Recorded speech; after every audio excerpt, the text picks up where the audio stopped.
when you first open up Visio, this is what you would come to. And what we're doing is basically a cross-functional flowchart.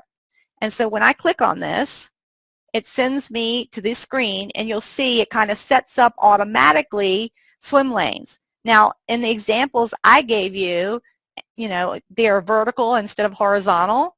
So again, you could do a blank one and do this one's, and you can delete and change up anything just by selecting things. You can take things off the page and change it up if you wanted.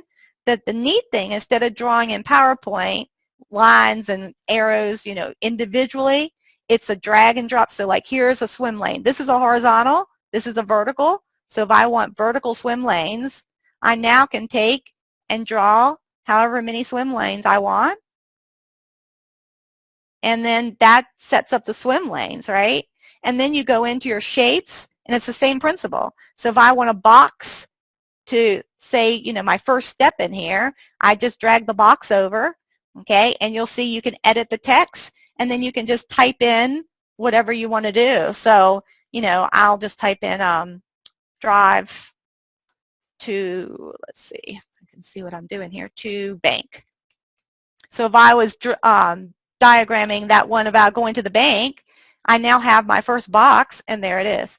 So you can see it's really a very simple program to be able to use. And then the neat thing about it, again, I can keep dragging over whatever I need here. And then I also have more shapes. I mean, there's tons of shapes that you can be able to do. Connector right here. And then I can take and connect those however I wanted to. The really neat thing about these is once you connect them, if anybody's ever done this much in PowerPoint or Word, you know that you have to group things and go through all this stuff, and it's a tedious process. If you connect those on the little dots, you see how I can move things around, and once it's connected, it just stays connected for you. That's an awesome feature to be able to use in Visio that way. So you can do the whole flow chart by using these swim lanes, boxes, and going up here to insert using the connector, and you can do your whole flow chart like this, again, in 15 minutes. All right, now, the other thing, once you finish the flow chart in Visio, it's just a matter of you come up here and you go save. You can save a Visio file, but to put it into a PowerPoint presentation, which is what you want to be able to put it in there, you save it as a picture.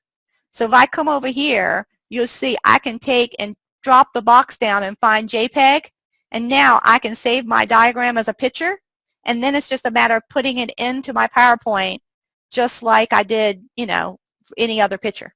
All right, and again, all this stuff is just, if you click into the boxes, you can change the name. So customer, okay, and this could be, here, your title put in there, mobile, let's do mobile banking.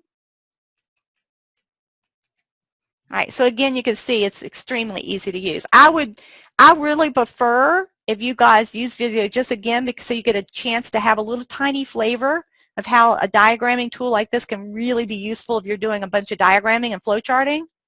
And so you can get a little flavor, and if you ever go to work somewhere and people say, can you use Visio, you could say at least, you know what it is, and you could kind of know where to start with a project, okay?